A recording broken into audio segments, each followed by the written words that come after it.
आज आपण सोयाबीन आणि दहीपासून चटकदार असा पदार्थ बनवलेला आहे। सोयाबीनमध्ये खूप जास्त प्रमाणात प्रोटीन असतं, पण सोयाबीन खायला मुलं नको म्हणतात। मुलांनाच काय तर बऱ्याच मोठ्या लोकांनाही सोयाबीन खायला आवडत नाही। तर दही घालून अशा प्रकारे तुम्ही हा पदार्थ करून पहा, मुलं अगदी आवडीने खातील। चला मग तर फारसा वेळ न घालवता हा चटकदार पदार्थ तयार करायला घेऊयात। पण त्या अगोदर अशाच नवनवीन रेसिपी पाहण्यासाठी चटकदार बाय मोहिनीला सबस्क्राइब करायचं आहे आणि बेल आयकॉनवर क्लिक करायचं आहे, म्हणजे नवनवीन व्हिडिओज हे तुमच्यापर्यंत पोहोचू शकतील। तर रेसिपी बनवण्याकरता ह्या ठिकाणी मी सोया चंक्स घेतलेले आहे।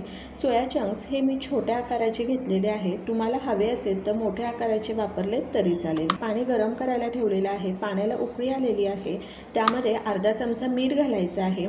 गॅस बंद करायचा आहे। सोयाबीनमध्ये गरम पाणी घालायचं आहे आणि सोयाबीन झाकून ठेवूयात अर्धा तासाकरता, की गरम पाणी घातल्यामुळे सोयाबीन हे छान आणि लवकर भिजले जातात। या ठिकाणी अर्धा तास झालेला आहे। तुम्ही पाहू शकता सोया चंक्स आकाराने फुललेले आहे आणि ते अगदी छान भिजले गेले आहे। सोयाबीन मधलं पाणी काढून घ्यायचं आहे। आता त्यामध्ये काही मसाले घालूयात। चवीनुसार मीठ घालायचं आहे।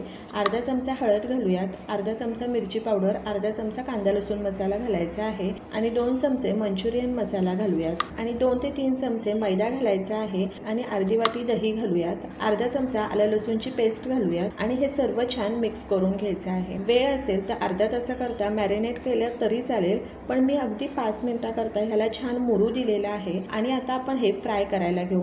डीप फ्राय करण्यापेक्षा थोडं तेल घालून आपण हे छान फ्राय करून घ्यायचे आहे। आरोग्याच्या दृष्टीने तेल जास्त वापरण्यापेक्षा थोड्या तेलामध्ये आपण हे छान फ्राय करून घ्यायचं आहे। एकदा पॅन गरम झाला मध्यम आचेवर सोयाबीन छान फ्राय करून घेऊ। प्रत्येक वेळ चायनीजचे सॉस अवेलेबल नसतात। चायनीज सॉसपेक्षा तुम्ही हा मसाला वापरू शकता। तुम्ही पाहू शकता मध्यम आचेवर आपण हे सोयाबीन छान फ्राय करून घेतलेले आहे। ते अगदी कुरकुरीत झालेले आहे। सोया चंक्सचा तुम्ही कलर पाहू शकता। कलरवरूनच कळतं की सोया चंक्स अगदी छान फ्राय झालेले आहे। हे सोया चंक्स असेच खायलाही खूप छान लागतात। तर राहिलेला 2 ते 3 चमचे मंचुरियन मसाला घेऊयात। त्यामध्ये पाणी घालायचं आहे आणि अगदी छान मिक्स करून घेऊ। तर ह्या ठिकाणी चंक्स आपले फ्राय झालेले आहे, साईडला ठेवूयात आणि फोडणीची तयारी करू। तर कढई गरम झालेली आहे, त्यामध्ये तेल घालायचं आहे। लसणाची पेस्ट घालूयात अर्धा चमचा।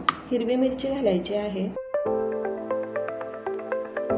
2 शिमला मिरची अशा प्रकारे आपण कापून घेतलेले आहेत ते घालायचे आहे। गाजरची साल काढून अशा प्रकारे ते कापून घेतलेले आहेत आणि 2 कांदे घातलेले आहे। कांद्याचा वापर करताना कांद्याच्या ज्या पाकळ्या आहेत ह्या सेपरेट करून घ्यायच्या आहेत। पत्ताकोबी घालायचा आहे आणि छान मिक्स करून घेऊ।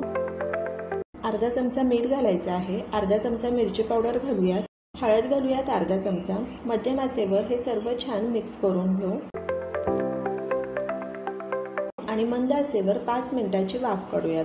तर या ठिकाणी 5 मिनिट झालेले आहे। भाज्या आपल्याला पूर्णपणे शिजवून नाही घ्यायच्या, त्या 50% शिजवून घ्यायच्या आहे। पुन्हा 3 ते 4 मिनिटाची वाफ काढायची आहे।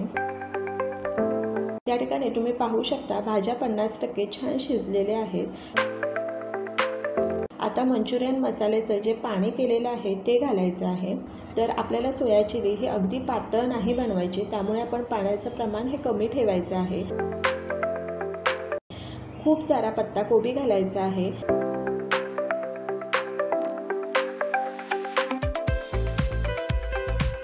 आणि मंद आचेवर 4 ते 5 मिनिटांची वाफ काढूयात। हवा असेल तर कांद्याची पातही तुम्ही यामध्ये घालू शकता। तर 5 मिनिट झालेले आहे, झाकण काढायचं आहे। सर्व मसाले हे सोया चंक्समध्ये छान असे मुरले गेलेले आहे। कोणतेही सॉसेस न वापरता चटकदार अशी सोया चिली ह्या ठिकाणी आपली तयार आहे। तुम्हीही अशा प्रकारे सोया चिली करून पहा।